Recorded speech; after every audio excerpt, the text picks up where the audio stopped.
Hello friends, welcome back to Amal hobbies. இன்றைக்கி நம்ம பார்க்க போகிறது ஒரு சூப்பரான ஸ்வீட் ரெசிபி. வாயில் போட்ட உடனே கரையக்கூடிய இந்த ஸ்வீட் ரெசிப்பியை சூப்பராகவே ரொம்ப சுலபமாகவே செஞ்சிடலாம்.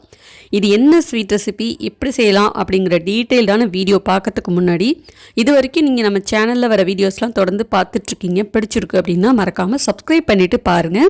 அப்போ தான் அடுத்தடுத்து வரப்போகிற வீடியோஸ்லாம் நீங்கள் மிஸ் பண்ணாமல் பார்க்கலாம். இப்போ நம்ம இந்த வீடியோக்குள்ளே போகலாமா? வாங்க.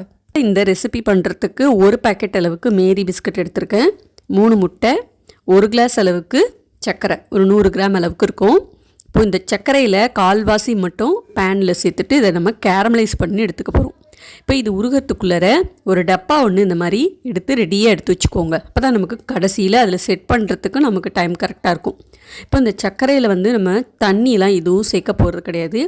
ஹீட்லேயே சர்க்கரை நல்லா கரைஞ்சி கொஞ்சம் கொஞ்சமாக ஓரத்தில் இந்த மாதிரி ஒரு ப்ரௌன் கலர், லேசான ஒரு ப்ரௌன் கலர் வரும்போது கரண்டி வச்சு நல்லா கரைச்சி விடணும். சர்க்கரை கொஞ்சம் கூட இதில் நமக்கு தெரியவே கூடாது. டோட்டலாக எல்லாமே கலர் மாறி இந்த அளவுக்கு ஒரு கேரமலைஸ் கலர் வந்திருக்கு பார்த்தீங்களா? இப்போ என்ன பண்ணணும், ஒரு 1/4 கிளாஸ் அளவுக்கு மட்டும் தண்ணி சேர்த்து நல்லா மறுபடியும் கட்டி இல்லாமல் கரைச்சி விட்டுக்கணும். நல்லா இந்த மாதிரி கலக்கி விட்டுட்டே இருந்தீங்கன்னா அந்த கேரமலைஸ் பண்ண சக்கரை கிறிஸ்டல் ஆகாமல் கொஞ்சம் லிக்விடாகிடுச்சு பார்த்தீங்களா? இது அப்படியே நம்ம எடுத்து வச்ச பாக்ஸில் ஊற்றிட்டு நல்லா எல்லா பக்கமும் படுற மாதிரி இந்த மாதிரி நல்லா சுழட்டி விட்டுக்கோங்க.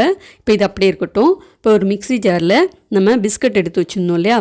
ஒரு பேக்கெட் பிஸ்கட்டில் நான் ஒரு 15லேருந்து 17 பிஸ்கட் போல் எடுத்திருக்கேன். கூடவே 3 முட்டையும் உடச்சி சேர்த்துக்கிறேன். 1 கிளாஸ் அளவுக்கு பால் சேர்த்துக்கிறேன். இந்த பால் பார்த்திங்கன்னா ஒரு 200 ml இருக்கும். மீதம் எடுத்து வச்சுருந்த சர்க்கரை சேர்த்துருக்கேன்.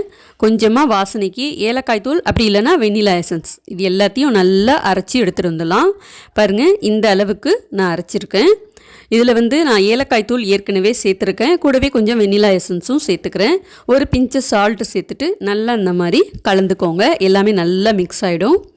இப்போ நம்ம இந்த கேரமலைஸ் பண்ண சக்கரை ஊற்றி வச்சுருக்கோம் பார்த்தீங்களா? அந்த டப்பாவில் இதை அப்படியே ஊற்றிடணும். இப்போ இதை வேக வைக்கிறதுக்கு என்ன பண்ண போகிறோம்னா, இந்த மாதிரி அடிகனமான ஒரு பாத்திரத்தில் 1 கிளாஸ் தண்ணி ஊற்றி நல்லா சூடு பண்ணி வச்சுருக்கேன். நல்லா கொதிச்சுட்ருக்கு பார்த்தீங்களா? அதில் ஒரு ஸ்டாண்டு ஒன்று வச்சுட்டு இப்போ இந்த டப்பாவையும் இதில் வச்சிடணும்.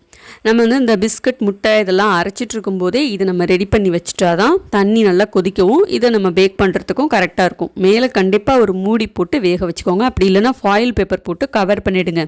இந்த மாதிரி மீடியம் ஃப்ளேம்லே வச்சுட்டு சரியாக ஒரு 30 நிமிஷம் பேக் பண்ணி எடுத்துக்கோங்க.